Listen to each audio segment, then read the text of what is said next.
नमस्ते। आप सबका स्वागत है आज एक स्पेशल एपिसोड में, जिसमें हमारे साथ मयंक सिंह साहब हैं। मयंक सिंह साहब डिफेंस कॉरेस्पॉन्डेंट हैं और मैं इनको जब भी मेरे शो में आते हैं मैं कहता हूं कि हाफ फौजी, बिकॉज सन स्कूल से पढ़ाई लिखाई करके इन्होंने बाय चॉइस डिफेंस कॉरेस्पॉन्डेंट हुए। देश के जो सैन्य व्यवस्था है उसको समझते हैं और हमारे और आपकी भाषा में इनसे जो मुझे सबसे ज्यादा आराम रहता है कि जो भाषा हम और आप समझते हैं उसमें ये हम लोगों को बहुत सी चीजें समझा देते हैं। मयंक सिंह साहब को अगर आपको फॉलो करना है तो उनका ट्विटर हैंडल भी है, बिकॉज ये अगर आप इनको फॉलो करें, मेरा चूंकि चैनल प्राइमरली पॉलिटिकल न्यूज ज्यादा करता है इसलिए इनको नहीं, लेकिन अगर आप में से जिसका इंटरेस्ट डिफेंस न्यूज में हो, डिफेंस एनालिसिस में हो, इस तरह की बात हो, तो मयंक भी थोड़ा उसके बारे में बता देंगे। उनके ट्विटर हैंडल को अगर आप फॉलो कर लेंगे तो आपको वो सब मिलना ज्यादा आसान हो जाएगा। मयंक जी, स्वागत है आपका। सबसे पहली बात तो एक तो थोड़ा आप अपना ट्विटर हैंडल का बता दीजिएगा, लेकिन आज सब लोग एक चीज ये समझना चाह रहे हैं कि जो अभी कहा जा रहा है कि डिसएंगेजमेंट हुआ है पेट्रोलिंग पॉइंट 15 से, दोनों जो सेनाएं हैं भारत की और चाइना की वो पीछे चली गई हैं, ये हुआ क्या है, ये एक्चुअली क्या पोजीशन है, ये जरा आप हम लोगों को समझा दीजिए। सर, मैं द न्यू इंडियन एक्सप्रेस में हूँ और रक्षा विषय पर उनका स्पेशल करेस्पॉन्डेंट हूँ। जो मुद्दा आपने उठाया, एक्चुअली मैं काफी दिन से सोच रहा था हमारी आपकी बातचीत ड्यू है इस विषय पर। और देखिए, सबसे पहली बात की एक टर्म आता है पेट्रोलिंग पॉइंट 15, क्योंकि हमें देखिए इतने सारे लोग सुनते हैं और हम टेक्निकल टर्म अगर हम यूज कर लेते हैं तो उसका जमीनी तौर पर क्या मतलब है, अगर हम वो समझ जाएं तो हमें जो पीपी वाले जो कॉम्प्लेक्सिटीज आती है, पीपी 15, पीपी 14, पीपी 17 अल्फा, ये सारी चीजें हमें बिल्कुल समझ में आ जाएंगी।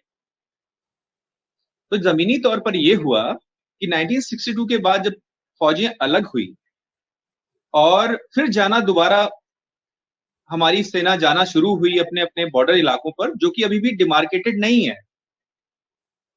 तो इसीलिए हम इस जमीन को जो भारत और चीन के बीच में है उसको हम अभी भी, ये टेक्निकल टर्म है सभी समझे हैं इसको, लाइन ऑफ एक्चुअल कंट्रोल अभी भी इसको कहते हैं कि जो पोजीशन एक्चुअली कंट्रोल्ड है उसकी लाइन है ये। और अगर ये डिमार्केटेड नहीं है, क्योंकि वो बॉर्डर था ब्रिटिश इंडिया के बीच में और टिबेटन्स के बीच में, जिसको चीन कहता है कि Tibet is our territory, one China policy को लेके वो कहता है। It's a different topic actually, फिर वो वन इंडिया पॉलिसी है, वन चाइना पॉलिसी है। तो वो कहता है कि ये बॉर्डर एक्चुअली चीन और भारत का है, बट ब्रिटिशर्स के साथ में वो तिब्बत को लेके चलते थे। जब हमने जाना शुरू किया तो जो हमारा पेट्रोलिंग की परिधि है, विच इज द पॉइंट्स, उनको हमने पेट्रोलिंग पॉइंट कहा कि जहां हम टच करते थे और आते थे 65। देयर आर 65 पेट्रोलिंग पॉइंट्स, जो कि नॉर्थ में अगर हम लद्दाख का मैप देखेंगे, काराकोरम पास के पास से पहली पेट्रोलिंग पॉइंट है और नीचे दमचौक आता है हमारा मैप, वहां 65 है। लेकिन बीच में वो जमीन इतनी अजब जमीन है, पहाड़ की ऊंचाई, गहराई, खाइयां, हजार हजार फीट की गहराइयां, उसमें सब पेट्रोलिंग पॉइंट्स भी हैं। हॉट स्प्रिंग और गोगरा से थोड़ा अब दोनों सेनाएं डिसएंगेज करेंगी। कहां पहुंची और कैसे कैसे, जैसे आपने सवाल पूछा है, इसको मैं चाहता हूं बहुत आम भाषा में समझाऊं। 5 मई को जब क्लैश हुआ, उसको कहते हैं फिंगर 4। चीन ने अलग अलग जगह अपनी सेना फैला दी। वो हुआ hot spring, Gogra, Galwan, north bank, south bank, ये हुआ। उसके पहले दिप्सांग और दमचौक में पहले ही जमीनी तौर पर वो मौजूद थे, ये फैल गया।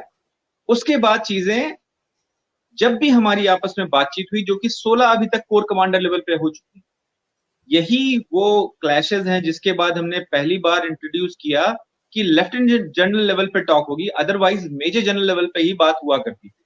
ये भी पहली बार हुआ। तो डिसएंगेजमेंट का मतलब सिर्फ इतना है और सिर्फ इतना है कि दोनों तरफ से एक निश्चित दूरी तय होगी, उस दूरी पर सेनाएं फॉरवर्ड पोजीशन से हट करके बैठ जाएंगे।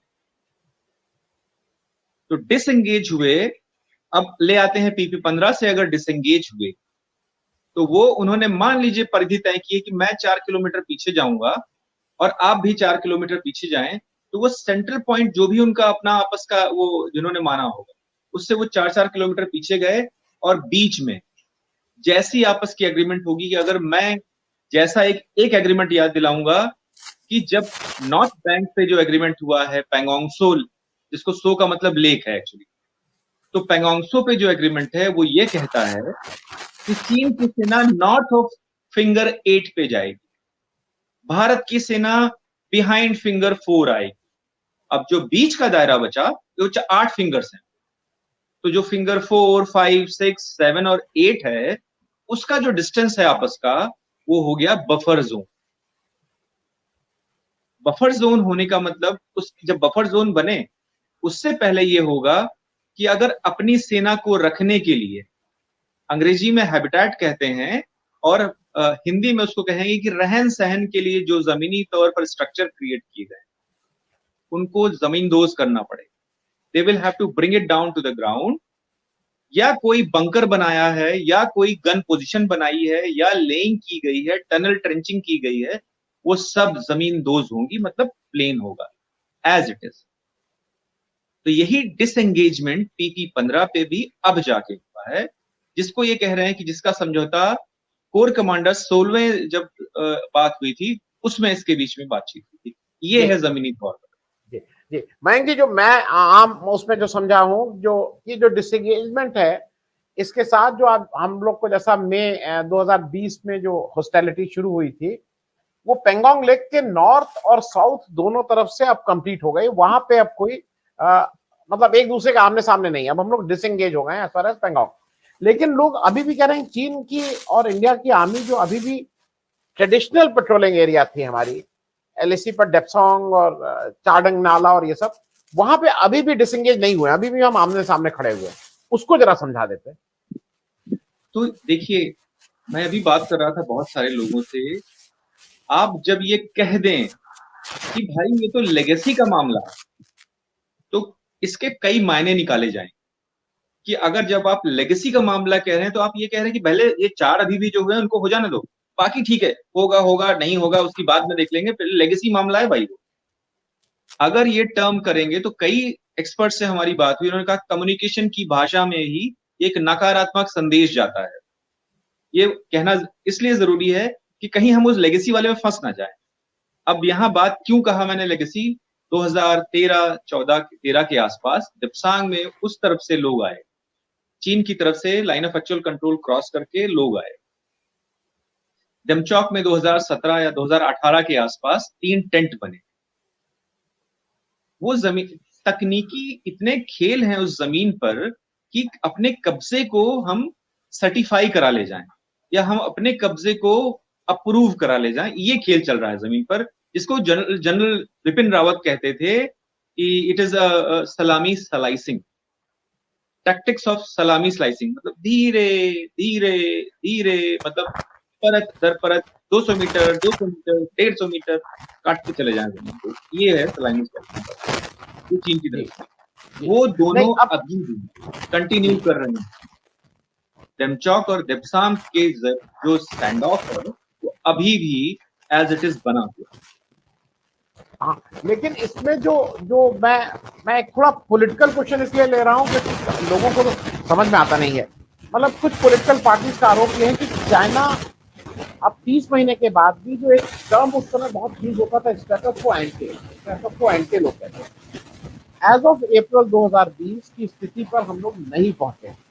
और यहाँ पे भी जहां से डिसएंगेज है, और यहाँ पे चीन ने करीब 1000 स्क्वायर किलोमीटर की हमारी एरिया में आ गया, ऐसा भी कुछ लोगों का आरोप मतलब दे क्लेम की इस तरह की स्थिति है। स्टेटस को एंटे, जिसका मतलब उस समय समझा जाता था कि अप्रैल 2020 से पहले जो स्थिति थी उस स्थिति में आना, वो स्थिति अभी नहीं आई है इवन एट दिस। वो जरा समझा दें। स्टेटस को एंटे एक तारीख को रख करके कि जब मान लीजिए फौजें मूव करना स्टार्ट की क्लैशेस के बाद में, उसके पहले जिस पोजीशन पे थी उस पोजीशन पे चली जाए, मामला वहीं पहुंच जाएगा। आप इसको बहुत बहुत आम भाषा में समझा रहा हूँ, टेक्निकली इसको समझाने की आवश्यकता नहीं। अब यहीं पे ले आते हैं कि मैंने आपसे पेंगोंग सो का मामला बताया कि उस लेक पर मान लीजिए नॉर्थ बैंक में आपको यह कह दिया गया कि फिंगर 4 के इतर आप रहेंगे और नॉर्थ ऑफ फिंगर 8 चले जाएंगे चीन की पीएलए, पीपल्स लिबरेशन आर्मी। तो जो बीच का दायरा है, अगर वो बफर जोन है और it is not to be accessed by anyone, so it has not to be accessed by you also. Indian Army also cannot access that area. It has gone out of your patrolling limits. नहीं, जो अप्रैल 2020 में आप access कर सकते थे वहां, जो access का मना कहीं से नहीं। उस पे देखिए वो chess and it is a game of chess there, कि कौन पहले आएगा, फिर जब स्टैंड ऑफ होगा दोनों वापस जाएंगे, उसकी एक कवायद हुआ करती थी जो पूरी टूट गई है। जो 93 के बाद agreement, confidence building measures, memorandum of understandings, तो 1993 से जो स्टार्ट हुए, तो last memorandum of border defence cooperation agreement 2013 में हुआ है। लगभग 5 एग्रीमेंट की शांति कैसे बहाल होगी, क्या क्या स्थितियां होंगी, किन किन स्थितियों में हम क्या क्या करेंगे, कब हम प्लेकार्ड दिखाएंगे हिंदी और चीनी में, कब हम एक दूसरे को देख करके वापस चले जाएंगे, सबका एक स्टैंडर्ड ऑपरेटिंग प्रोसीजर हुआ करता था, वो सब खत्म हो गया। तो वही मैंने कहा, जो आपने बात कही उसी को एक्सप्लेन करने के लिए, कि वो जो परिधि है, अगर आप एक्सेस कर सकते हैं तो आज आप एक्सेस नहीं कर सकते हैं। और ये भी चीज है कि चीनी भी उसको एक्सेस नहीं कर सकते, लेकिन बैठेगा दोनों अलग ही। इसकी एक और आगे की बात है कि जो टर्म है यूज कर रहे हैं आप, डिसएंगेजमेंट आपने कर लिया। एक टर्म है कि डी एस्केलेशन कब होगा, यानी जो स्टेटस को एंटे का टर्म है उसको जोड़ दीजिए डी एस्केलेशन से। कि अगर वो लगभग 50,000 60,000 के तादाद में सेना line of actual control 832 kilometre east Ladakh की है, उसके चीन की तरफ जो है वो लगभग 50,000 55,000 है, और हमारी तरफ जो एलएसी के अपनी तरफ हम जो बैठे हुए हैं, जिसको हम एलएसी मान के बैठे हैं, 55,000 50,000 55,000 सैनिक हैं, जो तोप, टैंक, एंटी एयरक्राफ्ट मिसाइल सारी लेके बैठे हुए हैं, वो वैसे ही बैठे हुए हैं। उसके पहले ये स्थिति नहीं है। मयंक जी, एक चीज और मुझे बताइए, क्योंकि ये मतलब ये बहुत, देखिए ये जब आप एलएसी की बात करते हैं और जहाँ पे बिल्कुल क्लियर एक नहीं है बॉर्डर, कुछ क्वेश्चन ऐसे हैं जिसका आंसर बहुत आसान नहीं है, लेकिन मेरा ऐसा मानना है कि ये जितने भी जल्दी लग जाए, 1 साल लगे, 10 साल लगे, 100 साल लगे, लेकिन एंड ऑफ द डे इसका पॉलिटिकल सोल्यूशन ही निकलना है। इसको टेबल पे बैठ के ये सॉल्व हो पाएगा। ये शायद डिसएंगेजमेंट, एक दूसरा, हमारी सेना अच्छी, वो अल्टीमेटली पॉलिटिकल लीडरशिप को दोनों तरफ, दोनों देश की पॉलिटिकल लीडरशिप को वो टाइम जो भी लगे, माहौल जो भी बने। मैं इसलिए इस सवाल को पूछ रहा हूँ कि जब एससीओ में अभी हमारी एक मीटिंग थी समरकंद में और सारे देश के लोग जा रहे थे, तो एक बड़ा उम्मीद बनाई गई थी कि हमारे प्रधानमंत्री और चीन के प्रधानमंत्री प्रेसिडेंट जिनपिंग साहब मिलेंगे और फिर कुछ ना कुछ सोल्यूशन निकलेगा, लेकिन वहां कोई बायलैटरल बात नहीं। तो कहीं आपको ऐसा लगता है ना, कि मुझे ऐसा लगता है कि चीन आज की तारीख में ज्यादा से ज्यादा हथियार लो और फिर बात करने की बात करो। अभी वो बहुत मूड में नहीं है आपसे बात करने की, वो अपना they are having their own agenda. Absolutely sir, and it is a very important thing, because देखिए क्या हुआ, उसका एक इतिहास है कि जब दपसांग में, सॉरी डोकलाम में जब स्टैंड ऑफ हुआ था, तो लगभग 2 महीने जब ब्रिक्स में मुलाकात हुई थी, जो लास्ट मुलाकात है शी जिनफंग की और हमारे नरेंद्र मोदी हमारे प्राइम मिनिस्टर की, उनकी जो मुलाकात है वो ब्रिक्स की मुलाकात है लास्ट, और अक्टूबर के आसपास की मुलाकात है वो। उसमें जो है उसके 2 महीने पहले ही जो डोकला का मामला है वो डिसएंगेज हुए थे ट्रूप से, अपनी स्टेटस को एंटी चले गए थे वहां पे उस मामले। तो यही माना जा रहा था कि शायद ये भी जो डिसएंगेजमेंट हुआ है इसका, क्योंकि ये बैकग्राउंड है, थोड़ा पीस दिखेगा, पॉजिटिविटी दिखेगी, तो लोगों ने एक एनालिसिस किया था कि शायद पॉसिबली हम उस रास्ते पर बढ़ रहे हैं कि शायद वहां कुछ बातचीत हो जाए और एक और पॉजिटिव सिग्नल सामने आ जाए। वो नहीं हुआ, उसका बैकग्राउंड ये था एनालिसिस लाने का। बट आपने बिल्कुल सही कहा, और ये डेमोक्रेटिकली आपके लिए बहुत इंपॉर्टेंट है, या भारत इंडिया के लिए, क्योंकि देखिए कोर कमांडर जो भी हैं वो एम्पावर्ड नहीं है, वो सिर्फ जमीनी तौर पर एक पोस्टमैन का फिलहाल काम करेंगे कि आप क्या समझते हैं भाई, पिलर कौन सा है, कितनी है एलएसी, क्या है 59 लाइन क्या है, 62 लाइन क्या है, लाइन ऑफ एक्चुअल कंट्रोल क्या है, बातचीत हो सकती है। वो तो उनके पास, आई मीन मुझे नहीं लगता उस तरफ से भी, चीन की तरफ से भी कोई भी एम्पावर्ड है कि वो डिसीजन लेगा कि नहीं नहीं आपकी सेना जो है पीछे जाएगी। They bring as a postman the details from the ground, और वो फिर डिस्कस फाइनली यही होता है दिल्ली में आकर के, और वहां जाके पैचिंग में डिस्कस होता है जो भी। तो डिसीजन दोनों आज टॉप लेवल से ही रहे। तो ultimately, and being a democratic country, everything has to come from political level, and decision making वहीं से होनी चाहिए। बिल्कुल आप सही कह रहे हैं, सॉल्यूशन तो हमारा पॉलिटिकल ही लीडरशिप के पास है, ये सिर्फ बातचीत चल रही है। मैं एक थोड़ा आउट ऑफ कंटेक्स्ट क्वेश्चन पूछ ले रहा हूँ इस चीन के उसमें।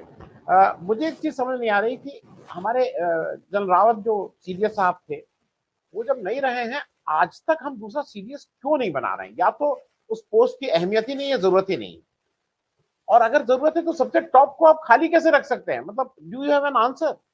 Yes, that's a very important point, because आपने कहा, देखिए हायर डिफेंस मैनेजमेंट जो होता है किसी भी देश का होता है, हमने वो ये कहकर शुरू किया सीडीएस की पोस्ट को, जब अप्रूव किया गया तो ये कहा गया कि ये सिनर्जी आएगी और बहुत बड़ा स्टेप है, जो कि बहुत बड़ा step, there is no doubt about. लेकिन उस पोस्ट का काम जो है ना अभी इतना, जैसे थिएटराइजेशन का प्रोसेस है। मान लीजिए एक ऐसा थिएटराइजेशन समझा दे थोड़ा सा, कि जमीनी तौर पर एक ज्योग्राफिकल एरिया सिर्फ एक सेना का जो सेनापति होगा, वो आर्मी का भी हो सकता है, नेवी का भी हो सकता है, वो एयरफोर्स का भी हो सकता है, और वो पूरी ज्योग्राफिकल एरिया को उसके अंडर में तीनों ही सेनाएं आएंगी और वही उसका ऑर्डर ही लास्ट ऑर्डर होगा। ये थिएटर हो गया। तो अगर भारत मान लीजिए 4 या 5 थिएटर में डिवाइड होगा, ये कवायद चल रही थी, और ये सीडीएस ने ही स्टार्ट किया था, और उसके लिए अलग अलग स्टडी ग्रुप्स बनाए गए थे। तो अगर वो नहीं है, सीडीएस नहीं है, तो अब कौन उसको, जो कोऑर्डिनेशन मीटिंग है कौन हैंडल करेगा उसको? भले ही जो कमांडर्स जिनको हमने रिस्पॉन्सिबिलिटी दी थी कि वो स्टडी कर लें format of structure, geographical division जो है वो स्टडी कर लें, लेकिन अल्टीमेटली कोऑर्डिनेटिंग ऑफिसर तो है ही नहीं है। अगर कोऑर्डिनेटिंग ऑफिसर नहीं है तो सेना को बताएगा कौन? सीडीएस की 3 हेड्स हैं। क्योंकि आप इतना महत्वपूर्ण सवाल पूछ रहे हैं, तो उस महत्वपूर्ण इंसान की आप शक्तियां समझिए आप पहले। सीडीएस जो है, नंबर 1, सबसे पहले एक टर्म होता है permanent chairman, chief of staff committee. तो मतलब तीनों सेनाओं के जो सेना अध्यक्ष होते हैं, उनकी जो कमिटी होती है, जो भी सीडीएस होगा वो उसका परमानेंट चेयरमैन होगा। कि तीनों सेना अध्यक्षों के बीच में अगर किसी बात को लेकर के मत सहमति नहीं है, तो वो जो कहेगा हमारा सीडीएस वही मान्य होगा। ही इज द परमानेंट चेयरमैन वो, लेकिन under the guidance of all the 3 chiefs. He is the permanent chairman chief of staff committee, number 1। Number 2, he is the secretary of a department called Department of Military Affairs. सेना का जो मंत्रालय है, अभी तक उसके अंडर में 4 महकमे हुआ करते थे। 5वां महकमा क्रिएट हुआ जिसके सिरमौर बने हमारे general Bipin Rawat, chief of defence staff. वो उस डीएमए के सेक्रेटरी हैं। सेक्रेटरी डिफेंस होता है, सेक्रेटरी डिफेंस प्रोडक्शन होता है, सेक्रेटरी एक्स सर्विसमैन वेलफेयर होता है। इस तरह से हमारे कुल 5 डिपार्टमेंट्स, वो नहीं है देखिए। और तीसरा जो महत्वपूर्ण डिपार्टमेंट है, he is the adviser to the minister of defence. तो अगर एक वैसे व्यक्ति जिसके लिए आपने कार्व आउट किया, क्या होता है डिपार्टमेंट जब आप क्रिएट करते हैं तो उसके बाद आप उनके स्टाफ क्रिएट करते हैं, फिर अपनी स्टाफ का जो लेन देन स्टार्ट होता है, which is like claiming your areas of power responsibility. तो अगर मान लीजिए आज मॉडर्नाइजेशन की रिस्पॉन्सिबिलिटी सिर्फ और सिर्फ सीडीएस की है, तो हम क्या मान लें कि हमारे देश का मॉडर्नाइजेशन रुक गया है? क्योंकि वो जो भी खाका तैयार करके देंगे, इंटीग्रेटेड खाका, आर्मी नेवी एयरफोर्स का जो मॉडर्नाइजेशन है अगले 5 साल, 10 साल, 15 साल, there's a term called long term integrated perspective plan. So now are we saying कि हम long term integrated perspective plan पे भी कोई जो जब तक सीडीएस से वो आगे डिफेंस सेक्रेटरी को जाएगा नहीं, फाइनेंशियल अप्रूवल होगी नहीं। अगर टेक्निकली देखें तो वो भी रुका हुआ है। और हमारे जो सीडीएस हैं, पहले सीडीएस, उनकी जो मृत्यु हुई थी वो हुई थी 8 दिसंबर पिछले साल, and we are about to reach December. which is almost 1 year. बीच बीच में 2-3 बार ऐसी बातें हुई कि एक मेजर चेंज किया गया जिसपे बहुत सारे सवाल खड़े हो गए कि सभी लेफ्टिनेंट जनरल रैंक के ऑफिसर, लेफ्टिनेंट जनरल रैंक मतलब हुआ कि अगर थल सेना में लेफ्टिनेंट जनरल होता है, वाइस एडमिरल होता है नौसेना में, और एयर मार्शल होता है वायुसेना में, इस तबके के जितने ऑफिसर हैं, चाहे 85 एक तरफ, मतलब ऑलमोस्ट 150 ऑफिसर्स, वो सारे एलिजिबल हो गए, in fact retired also. So that was questioned by lots of people कि भाई जिस व्यक्ति को सेक्रेटरी बनने का एक्सपीरियंस नहीं, बिकॉज फाइलें कहाँ मूव होगी, क्यों होंगी, कितना समय लगेगा, कैसे आप ऑर्डर प्लेस करेंगे, वो सेना जो सिर्फ और सिर्फ हायरार्की बेस्ड है और बहुत साइंटिफिकली बेस्ड है हायरार्की पे, वो कि पहले ऑर्डर ऊपर से ही फ्लो करेगा. वो क्या उस सेना में जो सीनियर जो चीफ्स होंगे तीनों, उनसे वो क्लैश नहीं होगा उसका सीनियरिटी को लेकर के? आई मीन उसके बाद वो शांत हुई चीजें, और that was an order issued in between. ये 2-3 चीजें हुई कि 2-3 नाम आए कि फला फला जनरल के जो है, जो which is grey point, like discussion होता है, गॉसिप होता है. बियॉन्ड दैट कुछ नहीं हुआ है. CDS is a important position. Thanks so much Mayank ji. It is important for all of us. ये पूरे देश को ये थोड़ा धीरे धीरे समझना जरूरी है कि देश की सैन्य स्थिति क्या है. बहुत बहुत धन्यवाद ये समझाने के लिए. Thank you so much. Thank you. Thank you so much sir. Thank you sir. और आपका ट्विटर हैंडल क्या है, जरा उसको बता दीजिए. सर वो है @scribe soldier. Scribe means journalist. So @scribe soldier. Okay. Thank you so much. Thank you so much. Thank you so much.